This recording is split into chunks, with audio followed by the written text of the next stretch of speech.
Akhirnya Natalie Holzer beberkan alasan putus dari Faris Utama.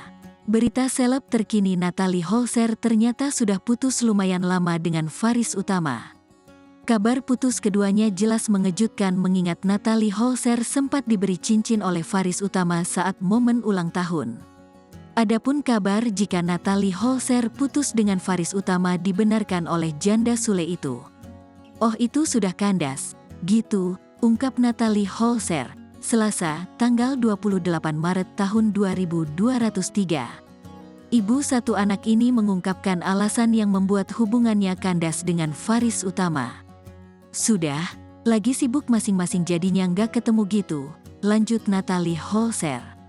Meski sudah tak lagi berpacaran, Natalie Holzer mengaku mengakhiri hubungannya secara baik-baik.